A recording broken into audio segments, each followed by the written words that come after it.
Terima kasih Anda masih bersama kami. Saudara, seorang perempuan di Mojokerto menipu dan menggelapkan mobil milik mantan guru sekolah dasarnya dengan dalih dibuat modal usaha.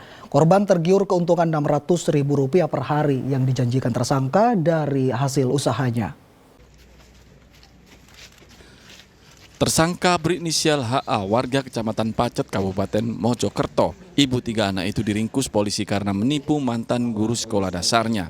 Perempuan berusia 37 tahun itu menggelapkan satu minibus, satu pickup dan sebuah sepeda motor. Hingga korban Basuki 54 tahun mengalami kerugian Rp400 juta. Kasat Reskrim Polres Mojokerto AKP Nova Indra Pratama mengatakan korban tergiur janji tersangka yang akan memberinya setoran uang sewa 3 kendaraan yang digunakan untuk usaha sebesar Rp600.000 per hari.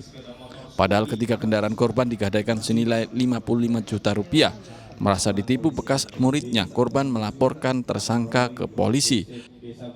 Tersangka merupakan mantan murid korban. Saat di sekolah dasar datang mendatangi korban dengan tujuan untuk menyewa mobil pickup dan Avanza dengan imbalan uang sewa per hari yang saya sebutkan tadi 300, 200 maupun 100. Akan tetapi mobil tersebut ternyata digadaikan. Tersangka mengaku menggunakan uang hasil menggadaikan kendaraan itu untuk berfoya-foya. Tersangka dijerat pasal 378 atau 372 KUHP tentang penipuan dan penggelapan, ancaman hukuman 4 tahun penjara. Dia Eko Purwoto melaporkan dari Mojokerto.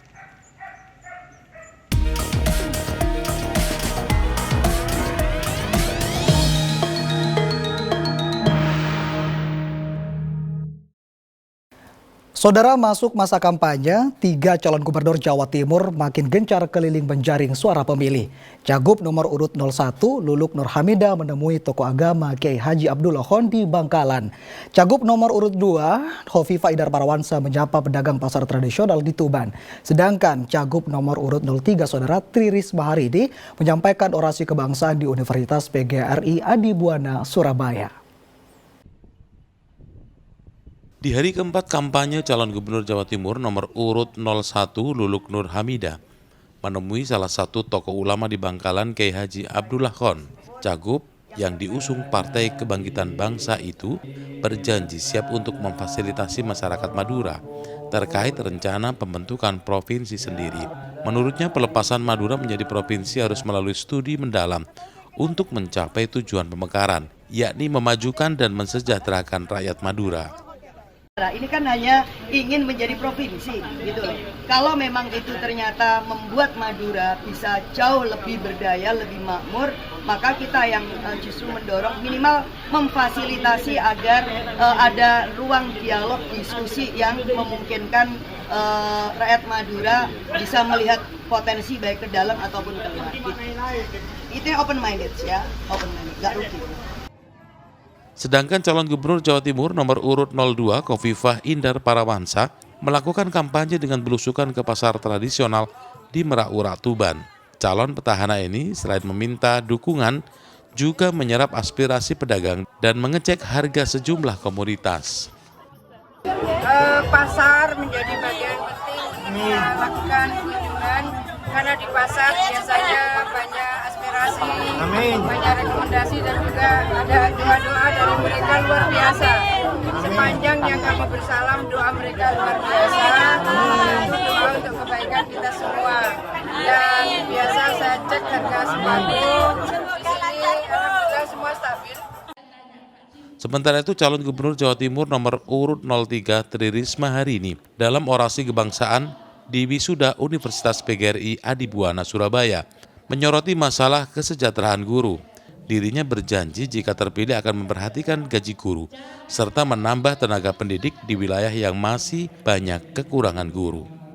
Kemarin saya mendengarkan dari seorang guru, Bu, nanti kalau SMA, SMK dipegang kembali provinsi, apakah kita bisa diberikan tambahan tunjangan seperti saat Ibu Wali Kota gitu. Insya Allah itu yang saya perhatikan, karena apapun kita nggak mungkin tanpa guru. Saya bisa jadi menteri, saya bisa jadi insinyur, itu ada guru-guru mulai PAUD, TK, sampai SD, SMP yang membantu saya sehingga saya bisa seperti ini. Hingga hari kelima masa kampanye, ketiga pasangan calon gubernur dan wakil gubernur Jawa Timur intens melakukan belusukan menyapa masyarakat. Masa kampanye berlangsung dari tanggal 25 September hingga 23 November 2024, sedangkan pelaksanaan pemungutan suara dijadwalkan pada tanggal 27 November 2024. Tim Liputan Biro Surabaya melaporkan.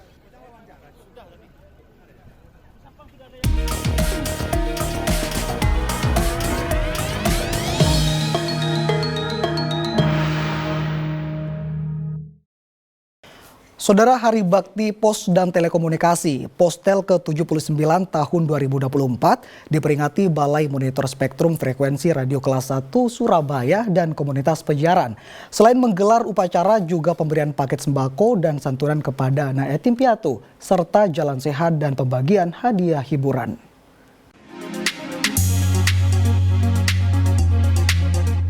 Peringatan Hari Bakti Pos dan Telekomunikasi Postel ke-79, Balai Monitor Spektrum Frekuensi Radio Kelas 1 Surabaya menggelar upacara diikuti sejumlah media, penyiaran dan perusahaan telekomunikasi.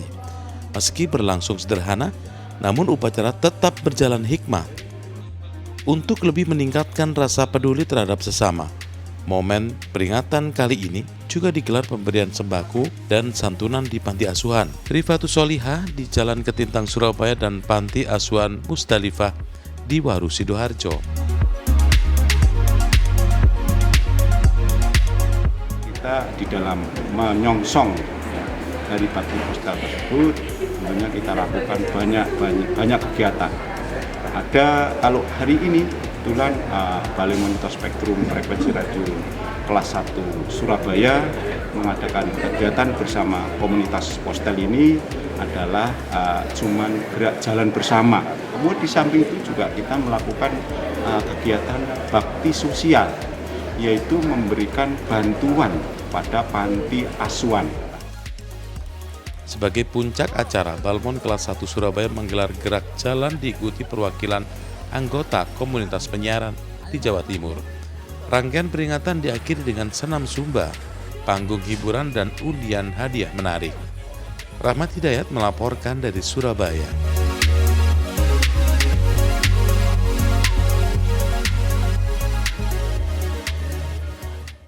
Rumah milik nenek di Ngawi ludes terbakar saat pemiliknya tidur. Informasi selengkapnya saudara akan kami hadirkan untuk Anda sesaat lagi dan tetaplah bersama kami.